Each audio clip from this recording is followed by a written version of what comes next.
Friends, कैसे हैं आप लोग? मज़े कर रहे हैं?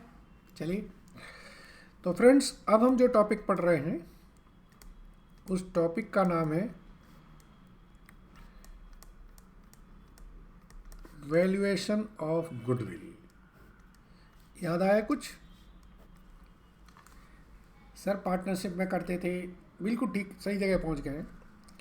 तो वैल्यूएशन ऑफ गुडविल की मेथड्स तो आपको पता ही होंगी।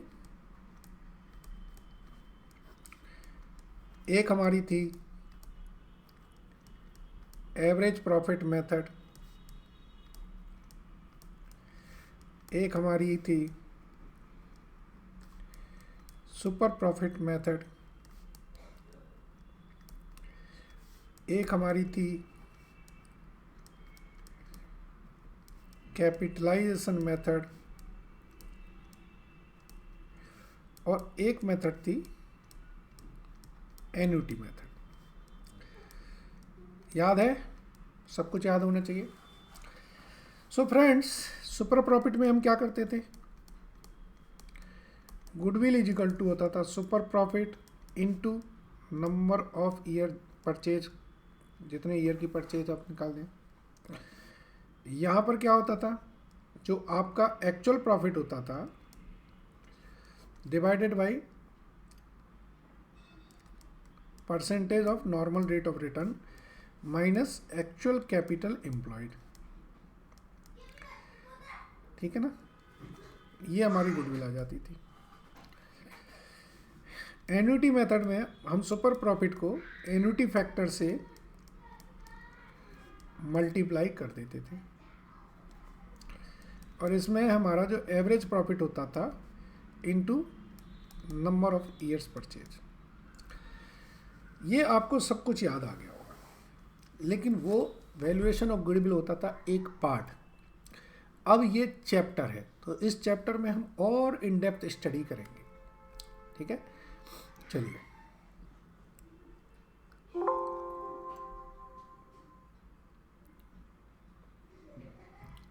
ठीक है, सो वैल्यूएशन में मेथड्स दे रखी हैं, यहाँ 3 ही मेथड है, कोई बात नहीं। सो कैपिटलाइजेशन मेथड में क्या होगा?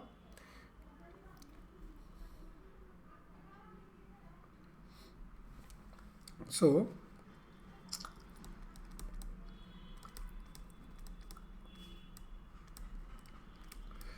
अब जो वहाँ पे एक्चुअल प्रॉफिट है, यहाँ पे वर्ड आ रहा है FMP, future maintainable profit upon percentage of normal rate of return minus actual capital employed. ये कैपिटलाइजेशन मेथड से गुडविल निकालने का तरीका हो गया। ठीक है, क्वेश्चन देखें। Example, for example capital employed हमारी 17 लाख है, फ्यूचर मेंटेनेबल प्रॉफिट है 3 lakh and normal rate of return है 15%। एग्जाम्पल में इन्होंने कहा है कि फ्यूचर मेंटेनेबल प्रॉफिट है मेरा 3 lakh, normal rate of return की जो परसेंटेज है वो है मेरी 15% और मेरी एक्चुअल कैपिटल एम्प्लॉयड कितनी है? वो मेरी 17 लाख है। तो हम ये कहेंगे कि कैपिटल शुड भी कितना होना चाहिए to earn FMP of ₹3 lakh. कितनी कैपिटल होनी चाहिए कि मैं 3 लाख रुपए कमा सकूं? ये आ गए 20 लाख रुपए। आपकी 20 लाख रुपए की कैपिटल है, एक्चुअल कैपिटल कितनी है? एक्चुअल कैपिटल आपकी 17 लाख है, तो 3 लाख रुपए आपकी क्या है? गुडविल है। ये 3 लाख रुपए आपकी गुडविल है, जो आपने बेसिकली आपकी बुक्स में नहीं है, बट उसकी वजह से आपको प्रॉफिट हो रहा है। ठीक है, चलिए अब हम आते हैं सुपर प्रॉफिट में, तो सुपर प्रॉफिट में क्या है, excess of future maintainable profit over normal profit, ये सुपर प्रॉफिट कहता है। तो super profit is equal to future maintainable profit minus actual capital into percentage normal of rate of return. ठीक है जी, जो मैंने आपको समझाया अभी थोड़ी देर पहले। अब हम बात करते हैं एन्युटी मेथड की। एन्युटी मेथड में आपको एक पीवी फैक्टर दे रखा होगा। जैसे सुपर प्रॉफिट आपका एग्जांपल में दे दिया इन्होंने 95,000 है और 5 साल तक हम मेंटेन कर सकते हैं। तो एन्युटी मेथड कुछ नहीं है, एन्युटी मेथड में जो गुडविल है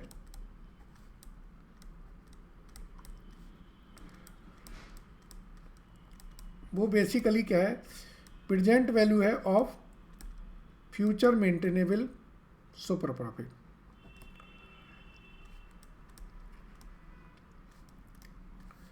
अब आपको पता है कि 95,000 रुपये हम अगले 5 साल तक कमा सकते हैं और मेरा रेट ऑफ रिटर्न कितना है 15%। तो मैं 15% पे एन्युटी टेबल से देखूं 5 साल का मेरा कितना फैक्टर आ रहा है, प्रेजेंट वैल्यू एन्युटी फैक्टर 3.352। 3.352 इसका मतलब है जो मेरी वैल्यू आएगी वो मेरी एन्युटी होगी एंड दिस विल बी 3,18,440। तो फ्रेंड्स ये हमने समझा कि भाई गुडविल हम कैसे कैसे निकालते हैं। अब बात आ रही है कि भाई गुडविल निकालते वक्त हम कैपिटल एम्प्लॉयड कैसे निकालेंगे। ठीक है, तो अब कंसेप्ट आया कैपिटल एम्प्लॉयड का। ठीक है जी, कैपिटल एम्प्लॉयड 2 तरीके से होती है। एक होती है लॉन्ग टर्म फंड अप्रोच और दूसरी होती है शेयर होल्डर फंड अप्रोच। अगर हम लॉन्ग टर्म फंड की बात करें तो ये होती है share capital plus reserve and surplus plus long term debts. और अगर मैं शेयर होल्डर फंड की बात करूं तो share holder fund plus reserve and surplus. इसको दूसरे तरीके से देखें और टोटल एसेट्स में से मैं लॉन्ग टर्म लायबिलिटीज़ और करंट लायबिलिटीज़ जब दोनों माइनस कर देता हूं तो मेरी शेयर होल्डर अप्रोच निकलती है। और जब मैं टोटल एसेट से सिर्फ करंट लायबिलिटी माइनस करूंगा तो मेरी ये लॉन्ग टर्म फंड अप्रोच निकलेगी। ठीक है जी, चलिए समझते हैं। अब आया डिटर्मिनेशन ऑफ कैपिटल एम्प्लॉयड, अगला टॉपिक।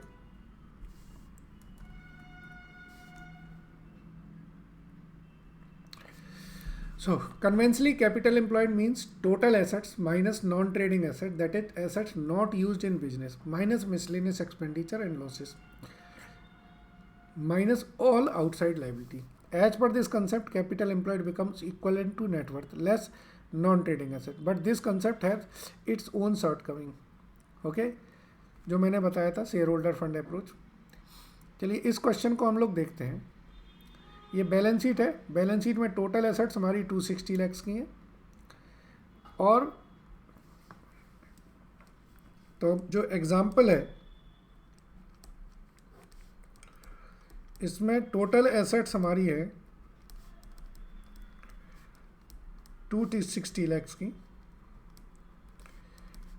क्रेडिटर हमारे 40 लाख के हैं और 13% डिवेंचर्स हमारे 120 लाख के हैं। तो अगर मैं कैपिटल एम्प्लॉयड निकालूं लॉन्ग टर्म फंड अप्रोच से तो क्या होगी 260 माइनस 40 दैट इज 220 लैक्स। और अगर मैं निकालूं share fund holder fund approach से तो फिर इसमें से मैं लॉन्ग टर्म डेट्स यानी कि डिवेंचर्स भी हटा दूंगा। तो इस केस में मेरी कैपिटल एम्प्लॉयड निकलेगी 100 लैक्स। ठीक है ना। अब इसी को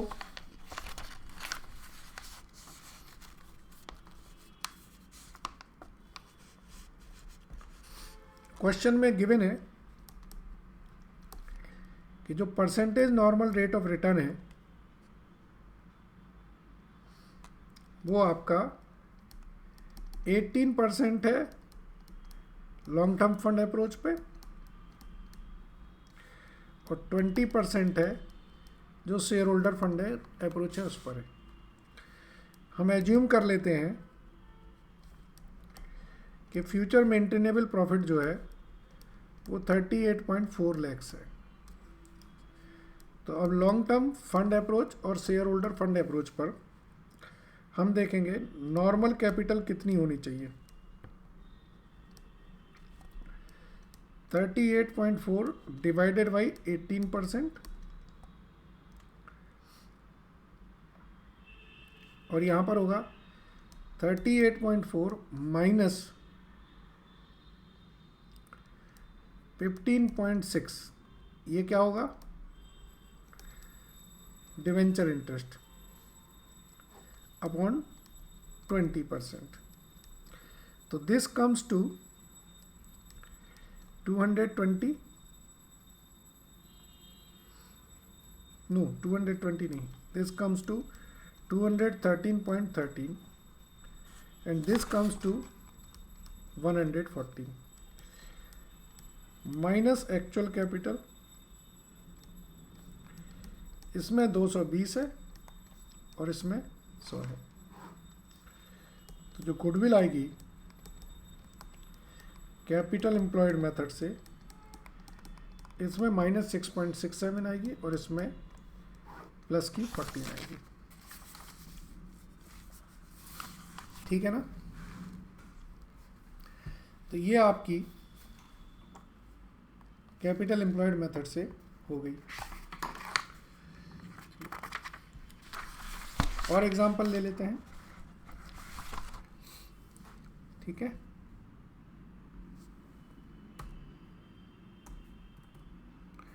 चलिए ये क्वेश्चन ले लेते हैं, पढ़िए क्या लिखा है। बैलेंस शीट दे रखी है हमें एक्स लिमिटेड की, मार्च 14 की एंड मार्च 15 की। अब हमें कैपिटल एम्प्लॉयड निकालनी है।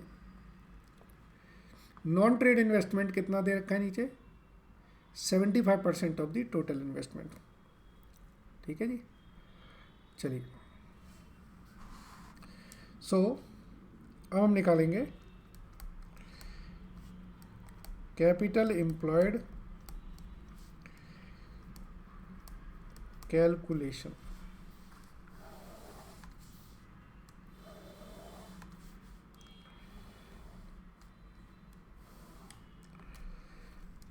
इकतीस मार्च 2014 और 31 मार्च 2015। ठीक है जी।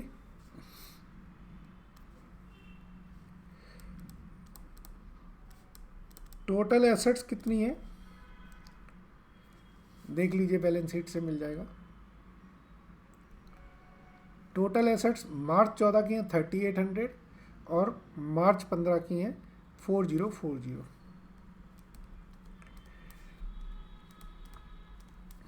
अब इसमें से पहले तो हमें नॉन ट्रेड इन्वेस्टमेंट कम करने हैं। तो नॉन ट्रेड इन्वेस्टमेंट कितने कितने हैं, टोटल इन्वेस्टमेंट का 75% है, क्वेश्चन में दिया हुआ है। तो यहाँ पर आ जाएगा 100 का 75%, दैट इज 75, और यहाँ पर 200 का 75%, दैट इज 150। ठीक है जी। इसके बाद ये आ गया हमारा 3890 एंड 3725। इसमें से हमें माइनस करना है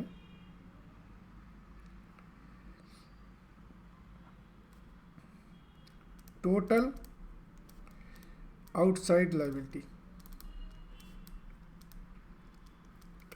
इसका मतलब लॉन्ग टर्म लायबिलिटी भी और करंट लाइबिलिटी भी, दोनों ही माइनस करने हैं।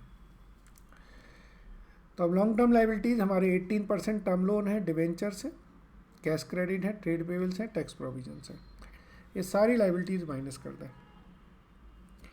तो ये हमारे 12% debentures, 18% term loan,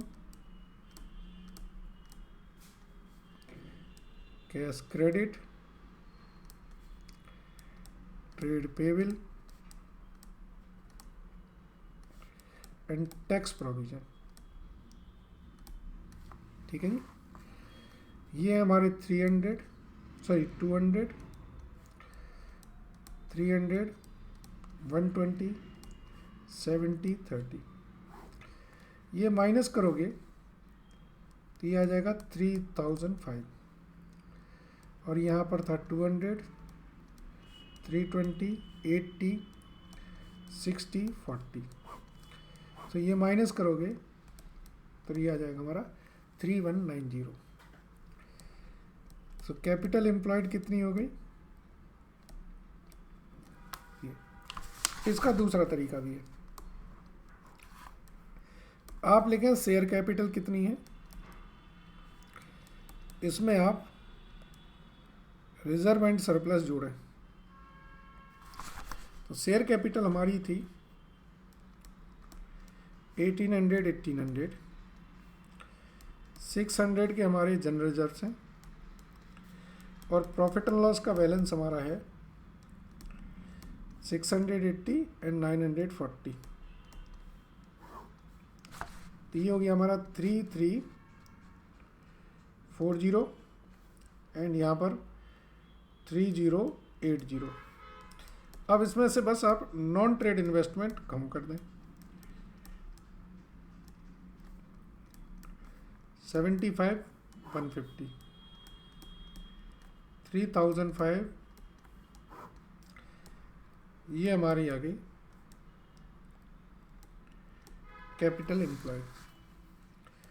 so average capital employed देखें कितनी है, 3005 प्लस 3190 अपॉन 2, 3097.5 लैक्स। ठीक है, तो हमने आपको दोनों तरीके से कैपिटल एम्प्लॉयड कैलकुलेट करना सिखाया है। चलिए एक क्वेश्चन और करते हैं, नेक्स्ट क्वेश्चन कैपिटल एम्प्लॉयड का ही क्वेश्चन है, पढ़िए जरा से क्या लिखा है। बैलेंस शीट दे रखी है हमें एपी लिमिटेड की, ठीक है। आगे profit and loss and reserve दे रखे हैं हमारे पास 2014 के भी, ठीक है। Profit and loss and reserve दे रखे हैं हमारे 2014 के। सो पढ़े, मतलब 2014 और 2015 में जो चेंज आया वो देखना है। तो हम देखते हैं कि भाई हमारी कैपिटल एम्प्लॉयड कितनी होनी चाहिए, एवरेज कैपिटल एम्प्लॉयड निकालनी हमें, ठीक है जी। चलिए करके देखते हैं। So calculation of average capital employed.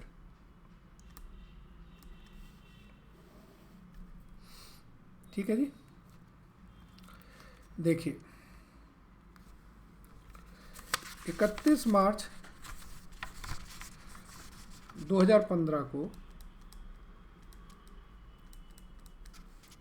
हमारी जो शेयर कैपिटल है वो 9000 की है। 8.5% प्रेफरेंस शेयर हमारे हैं वो 2000 के हैं। जनरल रिजर्व हमारा है 1050 का, ठीक है ना। एंड प्रॉफिट एंड लॉस का जो बैलेंस है वो हमारा है 3000 का। तो 31 मार्च 2014 में देखें हम तो ये भी 9000 होगा, ठीक है ना।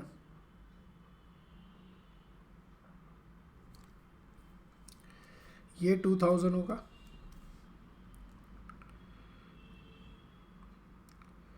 एंड जनरल रिजर्व का जो बैलेंस है वो है हमारा 450, और रिजर्व का जो बैलेंस है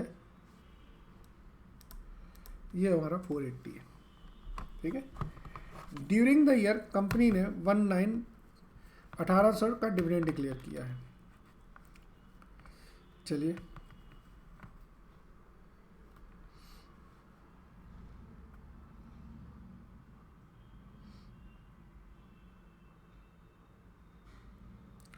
तो प्रॉफिट अर्न कितना करा इन्होंने,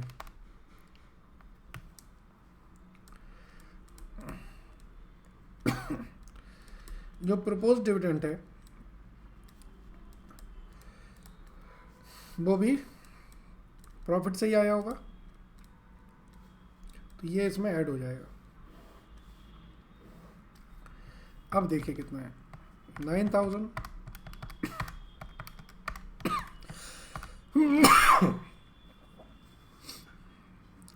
ये हमारा है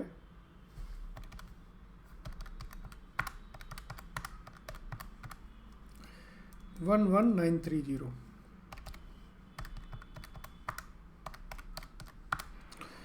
17020,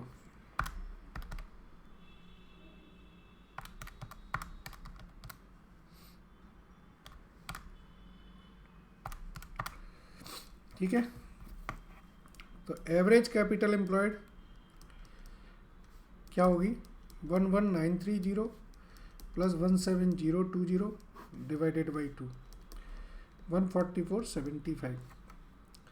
आप कहोगे सर प्रपोज डिविडेंड आपने कम कैसे कर दिया, बड़ा कैसे दिया, तो भाई ये प्रॉफिट अगर प्रपोज डिविडेंड नहीं डिस्क्लोज किया होता तो ये कितना हो जाता, 4970 नहीं होता।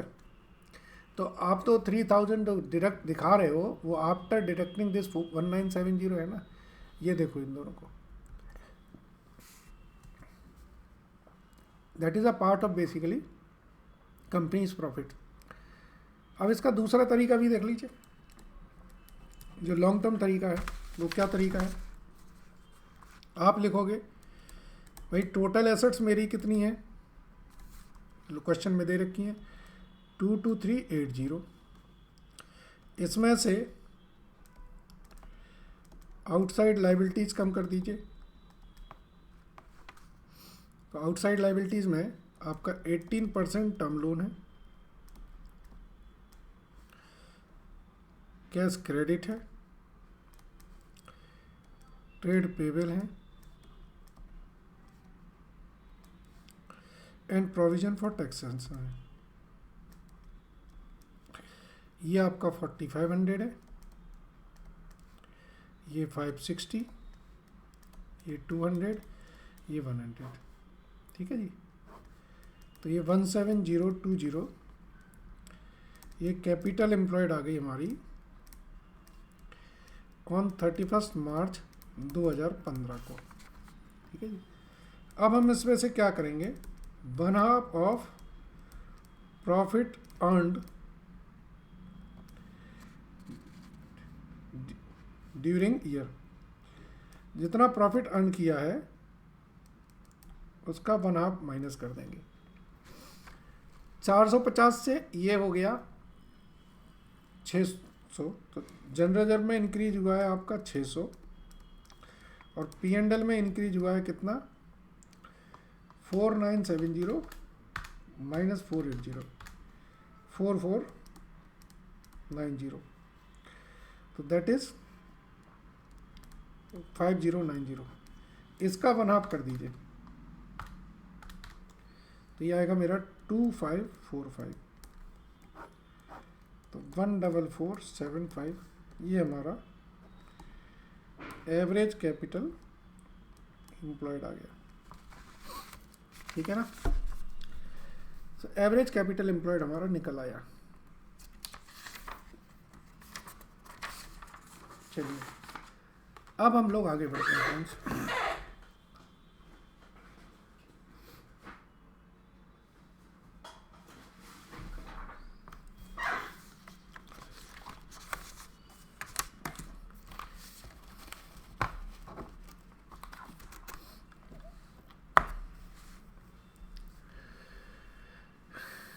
चलिए फ्रेंड्स, नेक्स्ट कॉन्सेप्ट है हमारा फ्यूचर मेंटेनेबल प्रॉफिट, जिसे हम कहते हैं आगे एवरेज प्रॉफिट जो हम लोग लिखते थे वो कॉन्सेप्ट आ जाता है।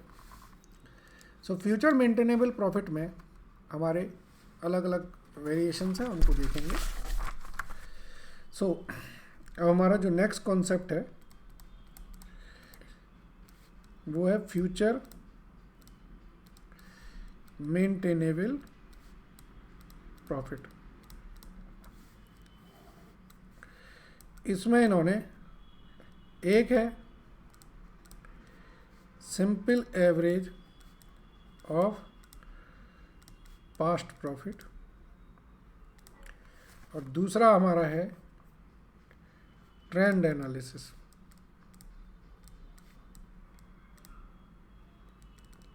ठीक है जी, ट्रेंड एनालिसिस करेंगे, एवरेज करके इक्वेशन बनाते हैं फिर हम लोग। ठीक है जी, तीसरा हमारा आएगा weighted average of past profits. इसके बाद इसी में एक टॉपिक आएगा, वो है एडजस्टमेंट्स ऑफ पास्ट ईयर्स। इसके बाद एक टॉपिक और पढ़ेंगे इसके अंदर,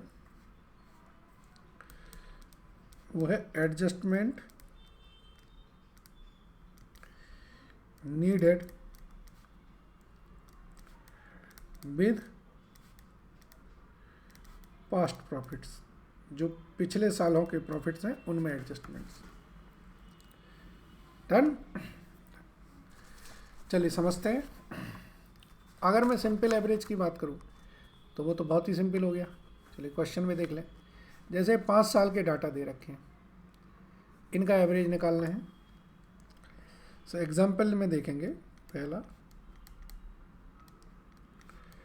सिंपल एवरेज करना है, तो एवरेज प्रॉफिट क्या होगा? 5 साल के जो डाटा दे रखे हैं 7120 प्लस 8720 प्लस 7570 प्लस 8270 प्लस 7890, इनको 5 से डिवाइड कर दीजिए तो ये आ जाएगा आपका 7914। सिंपल काम। दूसरी बात हम करते हैं ट्रेंड एनालिसिस।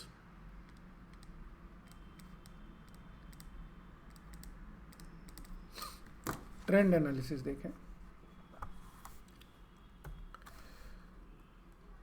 देखिए ये क्वेश्चन दिया है 2011, 12, 13, 14, 15, ये आपको 5 साल के प्रॉफिट दे रखे हैं और 5 साल के ही हमें ईयर्स दे रखे हैं। तो हमने ईयर के वेरिएशन निकाले और हमने अमाउंट्स लिखी, फिर मल्टीप्लाई करके फॉर्मूला लिखा। तो देखिए ट्रेंड इक्वेशन होती है, जो ट्रेंड इक्वेशन होती है वो होती है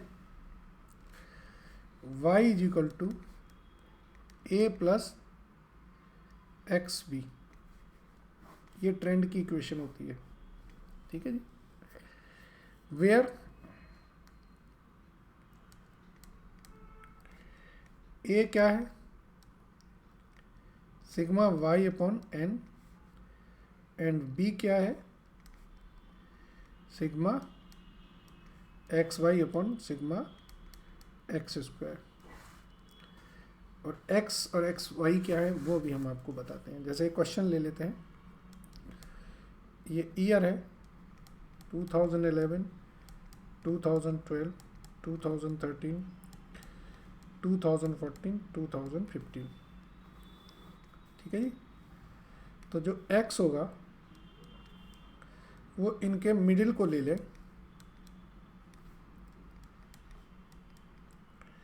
ये हमारा x हो गया। कोई भी एक मिडिल से रेंज कर ले। y हमें दे रखा है 3720, 4200, 4750, 5350, 5720। ठीक है, तो एक्स वाई निकल आएगा, एक्स वाई निकलेगा -7440, -4200, 0, 5350 एंड 114.40। और इससे हम एक्स स्क्वायर निकाल लेंगे 41014। ठीक है जी, इसका टोटल करेंगे तो ये आ जाएगा 5150, और इसका टोटल करेंगे तो ये आ जाएगा 10। ठीक है जी, और इसका टोटल जब हम करेंगे तो ये आ जाएगा 23740। ये हमारे सिग्मा हो गए सारे। अब पुट करो इसमें, तो सिग्मा वाई आ गया हमारा 23740 पॉइंट अपॉन 5, तो ये आएगा 4748। और वी कितना होगा 5150 अपॉन 10, तो ये आ गया 515। सो ट्रेंड इक्वेशन क्या बन गई 4748 प्लस 515x। ठीक है जी, तो अब मुझे अगर एस्टीमेटेड प्रॉफिट निकालना है कब के 2016 के, 2017 के, 2018 के, तो यहाँ पे 2016 करूँगा, 2017, 2018, तो x की वैल्यू क्या हो जाएगी 345।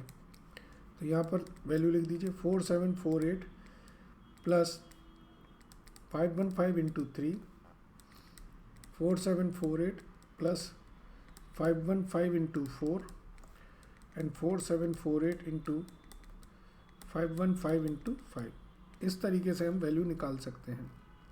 ठीक है जी, तो ये वैल्यू आएगी 6293, ये आएगी 6808, और ये आएगी आपकी 7323। एवरेज निकालेंगे वो आ जाएगा 6808। ठीक है, तो हम एफएमपी ले सकते हैं 6800 अप्रॉक्सीमेटली।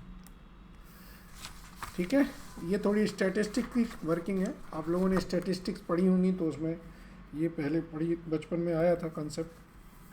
कभी कभी आते हैं, हमें करना होता है, जब आ गए हैं तो छोड़ नहीं सकते। चलिए, सो ये कॉन्सेप्ट आ गया। इसके बाद आ जाता है हमारा वेटेड एवरेज। तो वेटेड एवरेज में हम वेट दे देते हैं और वेट के बेसिस पर कर लेते हैं। तो पहला क्वेश्चन था, अब हम उसी के बेसिस पर करते हैं। ठीक है, थर्ड मेथड है हमारी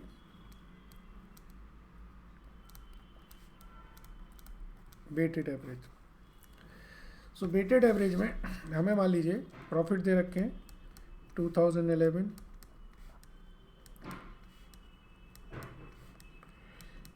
ठीक है जी, और प्रॉफिट दे रखे हैं 7120, 8720, 7570, 8270, 7890। ठीक है नी।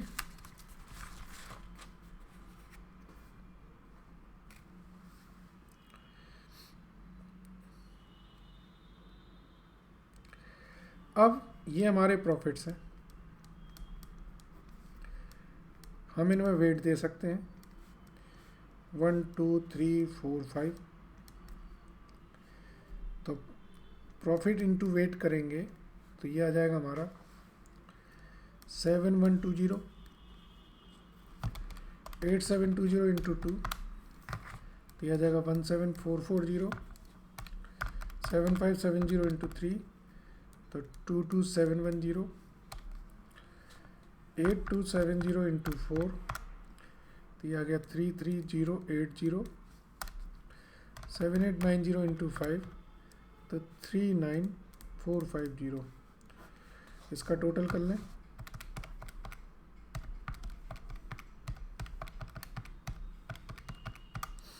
तो ये आ गया हमारा 119800, और ये है 15। तो अब फ्यूचर मेंटेनेबल प्रॉफिट क्या आएगा 7986। ठीक है जी।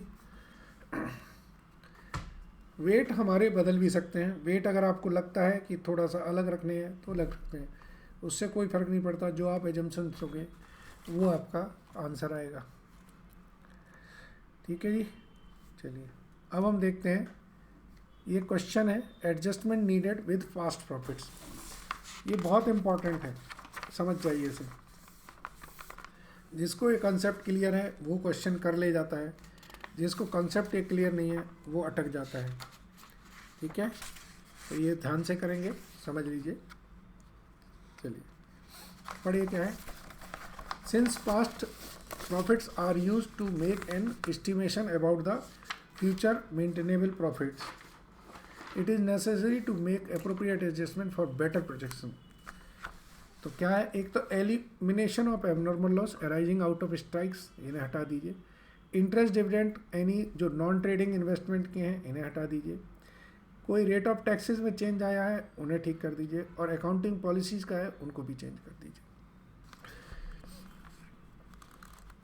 ठीक है,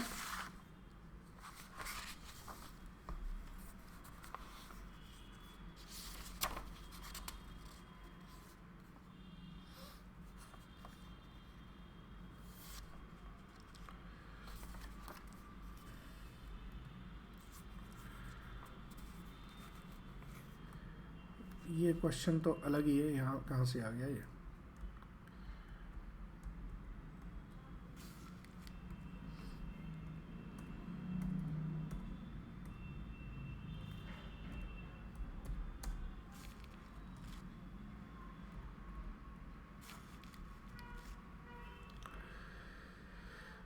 चलिए फ्रेंड्स, तो अब हम इस क्वेश्चन को देखते हैं। 2011 के ये हमें प्रॉफिट दे रखे हैं 5 साल के।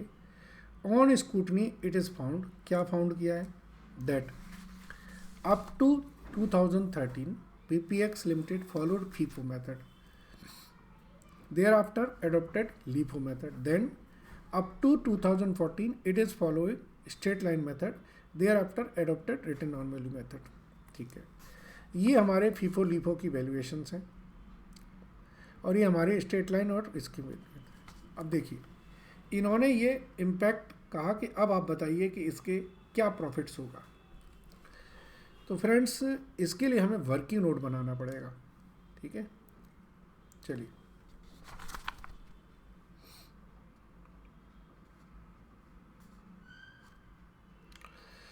तो हमने देखा कि हमारा प्रॉफिट्स तो ठीक है बढ़ रहे हैं, लेकिन जो अकाउंटिंग पॉलिसी के चेंज हैं, अगर इनके इम्पैक्ट को हटाएंगे तो फिर हमें एक्चुअल प्रॉफिट पता चलेगा।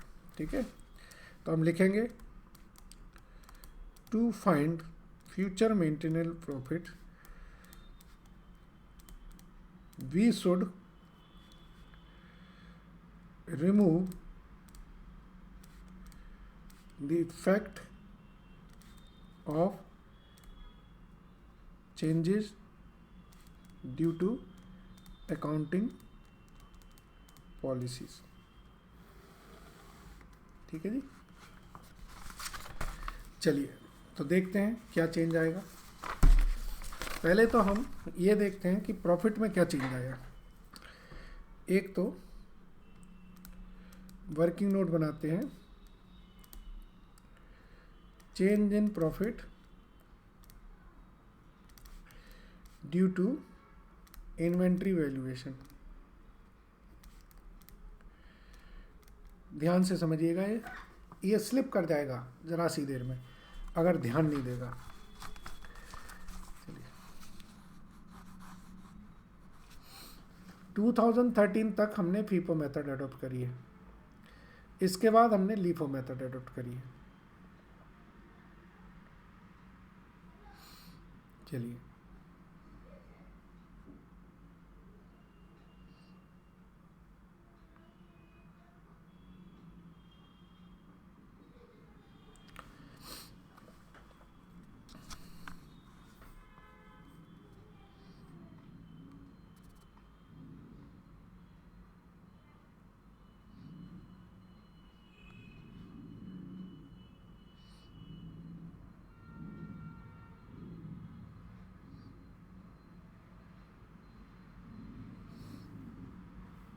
अगर हम सारी ही लीफो अडोप्ट करते तो क्या होता, ज़रा देख लेते हैं। सो 2011 में हमारे पास क्या था, 2011 में हमारे पास ओपनिंग इन्वेंट्री कितनी थी, 40 and 4600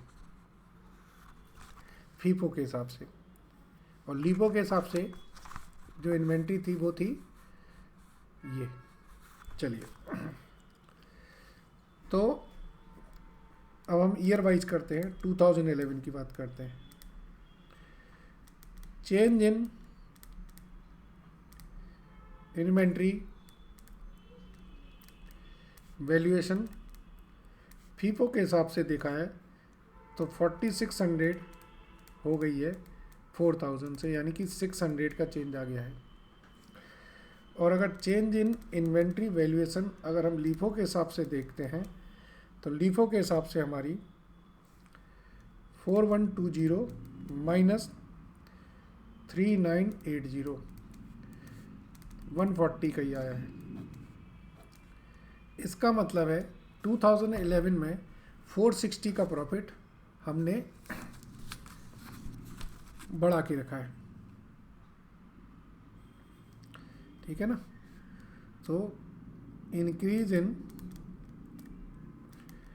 profit due to FIFO. अब हम 2012 की बात करते हैं सिमिलर तरीके से। फीफो के हिसाब से जो वैल्यू आ रही है वो कितनी है, फीफो के हिसाब से जो वैल्यू आ रही है वो आ रही है 4600 4930, यानी कि 320।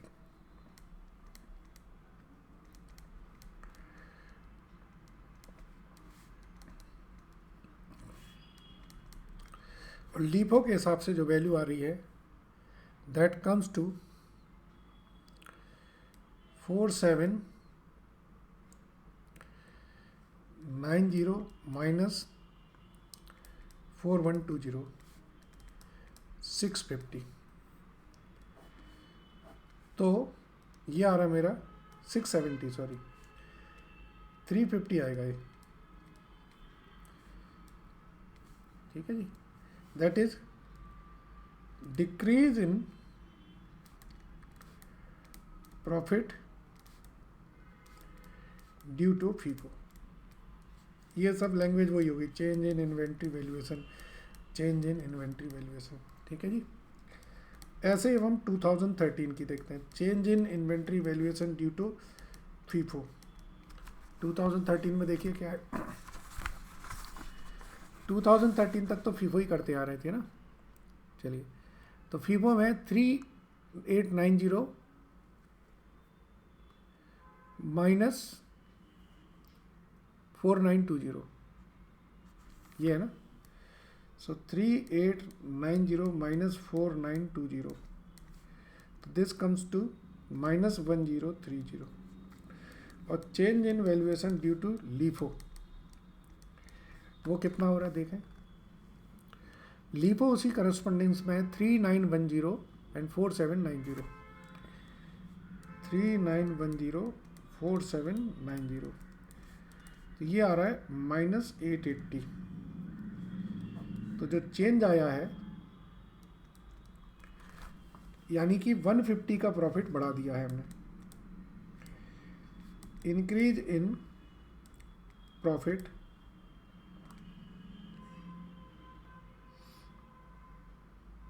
नहीं, लीफो की वजह से नहीं, फीफो की वजह से तो डिक्रीज हो गया ना, ड्यू टू फीफो ये हो चुका है, डिक्रीज हो चुका है ना, क्योंकि हमने ज़्यादा कम कर दिया है। अब 2014 में क्लोजिंग तो चेंज हुई है, क्लोजिंग तो ओपनिंग हमने फीफो से करी है, तो opening inventory as per FIFO ये हमारी आ रही है 3890, और opening inventory as per LIFO ये कितनी है 3910। इसका मतलब क्या है कि अगर ओपनिंग इन्वेंट्री कम होती है तो प्रॉफिट बढ़ गया है। Increase in profit due to FIFO, ये 20 का प्रॉफिट बढ़ गया है। अब इस प्रॉफिट के इम्पैक्ट को हम ख़त्म करेंगे, ठीक है जी। सो अब आप समझ गए होंगे मैं क्या कहना चाह रहा हूँ। यहाँ पे लिखें हम ईयर, ये 2001, 2012, 2013, 2014, 2015, ठीक है जी। ये हमारे जो प्रॉफिट्स हैं वो लिख देंगे हम। तो ये हमारा है 2170, 2250, 2370, 2450 एंड 2110, ठीक है जी। अब effect of FIFO and LIFO वो लिख दीजिए। पहले साल में क्या हुआ है, पहले साल में 2011 में 460 बढ़ गया है तो 460 कम कर दीजिए। दूसरे साल में 350 हमारा कम हो गया है, 350 बढ़ा दीजिए। तीसरे साल में 150 कम हो गया तो बढ़ा दीजिए और कम कर दीजिए, ठीक है जी। अब effect of written down value and straight line method और दे दीजिए। चलिए ये 460 है।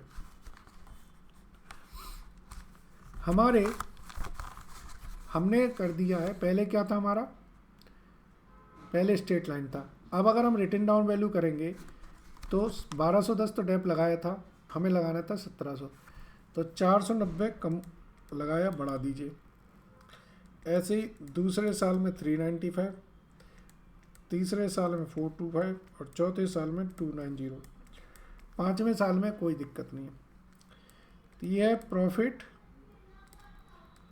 आफ्टर एडजस्टमेंट, एडजस्टमेंट के बाद का प्रॉफिट आ गया कितना, ये 1220, ये 2205, ये 2095, ये 2140 और ये 2110, ठीक है जी।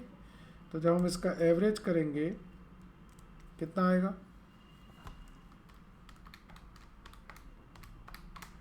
तो ये टोटल आ जाएगा 8550 डिवाइडेड बाई 4। ये हम इस रेंज को लेंगे, ये हमारा थोड़ा सा एबनॉर्मल है, ये बहुत ज़्यादा कम है। तो हम क्या करेंगे, इन 4 सालों को लेंगे और ये हमारा आएगा 2137.4, ठीक है। तो आपने क्या देखा कि भाई जो इफ़ेक्ट थे उनको हटाने के बाद जो एक रेंज में है उनको तो ले लीजिए। अब वो 2011 का एकदम से 1200 बचा तो वो किसी भी रेंज में नहीं है, वो सही फिगर नहीं देता, ठीक है जी। सो फ्रेंड्स, ये हमारा फ्यूचर मेंटेनेबल प्रॉफिट कैसे निकला वो बताना था, ठीक है। अब हम बात करते हैं नॉर्मल रेट ऑफ रिटर्न की। तो नॉर्मल रेट ऑफ रिटर्न क्या है, बेसिकली पढ़ दें। Apart from capital employed, the third component है वो है normal rate of return. It is comprise the risk free return जो गवर्नमेंट सिक्योरिटीज़ पे मिलता है एंड रिस्क प्रीमियम, तो ये नॉर्मल रेट ऑफ रिटर्न आता है, ठीक है। So normal rate of return is nothing but the composition of 2 things, that is risk free return जो गवर्नमेंट सिक्योरिटीज़ पे रिटर्न मिलता है, प्लस रिस्क प्रीमियम जितना भी आप लेंगे डिपेंड्स ऑन द इंडस्ट्री, तो वो आपका नॉर्मल रेट ऑफ रिटर्न है। चलिए एक एग्जांपल लेंगे, उससे आपको समझ में आएगा। ये क्वेश्चन पढ़ते हैं।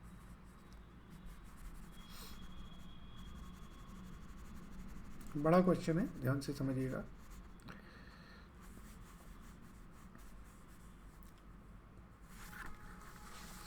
चलिए पढ़ते हैं। On the basis of following information calculate the value of goodwill of G limited at 3 years purchase of super profit if any earned by the company in the previous 4 completed years। if any word use कर दिया है, ठीक है। तो इसका मतलब है अब मुझे सारे कंसेप्ट इस पर लगा देने हैं, चलिए करते हैं।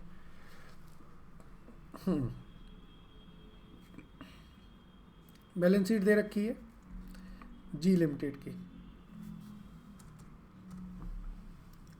तो हमें शेयर कैपिटल है, रिजर्व सरप्लस है, सब कुछ दे रखा है। ठीक है, इसके बाद प्रॉफिट एंड लॉस के 4 साल के बैलेंस शीट भी दे रखे हैं। आगे पढ़ते हैं। The rate of return of income tax is 40%, thereafter it has been 38% for the all years. 2010-11 में इतना था, इसके बाद ये, एंड 2014-15 में इतना होगा। ठीक है, एक तो टैक्स का चेंज आ गया। In accounting year the company earned an extraordinary income of 1 crore due to special foreign contract. There was an earthquake due to which the company is last property of इतने की। 9% trading investment appearing in the balance sheet were purchased at par by company. The normal rate of return company का ये है। Also note that the company stakeholder in general meeting have passed an additional remuneration of 50 lakhs every year। ये आगे के लिए है। तो सबसे पहले तो हमें ये देखना है कि फ्यूचर मेंटेनेबल प्रॉफिट हमारा होगा क्या। दूसरा हमें निकालना है कैपिटल एम्प्लॉयड, फिर हम तीसरा निकालेंगे गुडविल। ठीक है जी, तो सबसे इंपॉर्टेंट आ जाता है हमारा फ्यूचर मेंटेनेबल प्रॉफिट क्या है। तो पहले हम वर्किंग नोट बनाएंगे किसकी, फ्यूचर मेंटेनेबल प्रॉफिट्स की। हमारे 5 साल के प्रॉफिट दे रखे हैं, 2010-11, 2011-12, 2012-13, 2013-14, 4 साल के दे रखे हैं। और प्रॉफिट कितने हैं ये भी लिख लीजिए। ये है 3190, ये 2500 है, ये 3108 है, ये 2900 है। ठीक है जी, अब आगे बढ़े। इन्होंने बताया कि 10-11 में हमारे पास एक्स्ट्रा ऑर्डिनरी इनकम आ गई है। ठीक है, तो एक तो एडजस्टमेंट करना है हमें,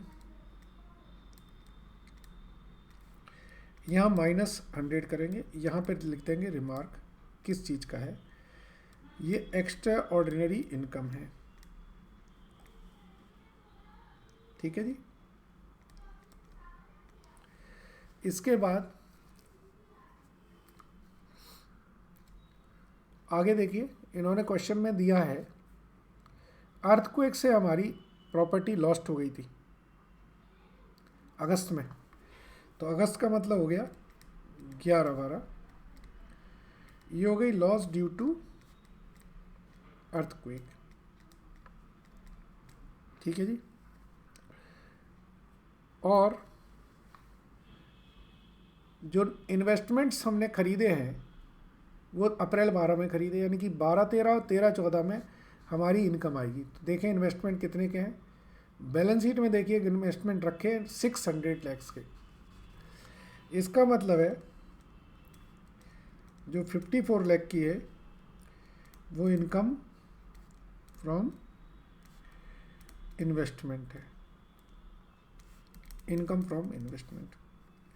ठीक है जी, एडजस्टमेंट कर दीजिए। तो प्रॉफिट कितना आएगा आफ्टर एडजस्टमेंट, ये आएगा 3090, ये 2550, ये आ जाएगा हमारा 3054, और ये आ जाएगा हमारा 2846। टोटल करें कितना आ जाएगा, टोटल करते हैं 3090 plus 2550 plus 3054 plus 2846, so this comes to 11540। Average करते हैं तो ये आता है 2885। अब इस 2885 में हमें बताया कि जो सैलरी है, एडिशनल रेम्यूनरेशन है, वो बढ़ गया है। ये एवरेज प्रॉफिट आ गया कितने का, 50 लाख का। वो कम कर दीजिए, वो तो अगले सालों में नहीं आएगा ना। तो ये हमारा प्रॉफिट बिफोर टैक्स हो गया जो फ्यूचर में हो सकता है। इस पर टैक्स अब लगना है 35% से। तो यह है हमारा 992 पॉइंट कुछ, तो ये बचेगा हमारा 1843 ये हमारा फ्यूचर मेंटेनेबल प्रॉफिट हुआ। ठीक है जी।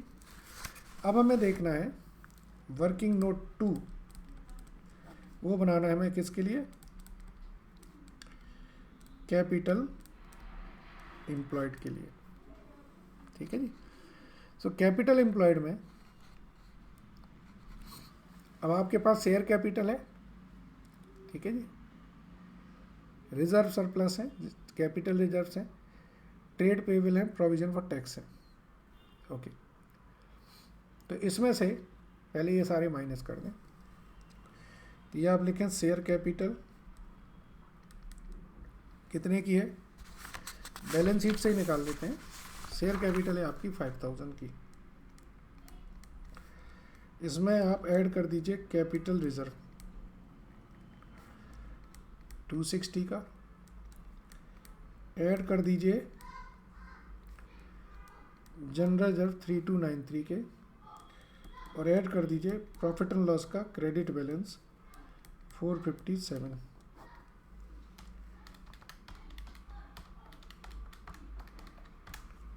ये हो गया हमारा 9010। इसमें जो गुडविल की वैल्यू है वो हटा दीजिए। गुडविल बुक्स में दे रखी है 310 की, और 6% जो नॉन ट्रेड इन्वेस्टमेंट है वो भी हटा दीजिए। तो ये हमारी आ गई कैपिटल एम्प्लॉयड। सही है फ्रेंड्स, एक तरीका यह है हम टोटल एसेट्स में से लायबिलिटी कम कर दें। अब हमें चाहिए गुडविल, तो वर्किंग नोट 3 हमारा बनेगा किस चीज़ का, वर्किंग नोट 3 बनेगा हमारा सुपर प्रॉफिट का। तो देखिए future maintainable profit minus normal profit, future maintainable profit है 1843 माइनस नॉर्मल प्रॉफिट है ये आ गया 223। तो गुडविल कितनी होगी,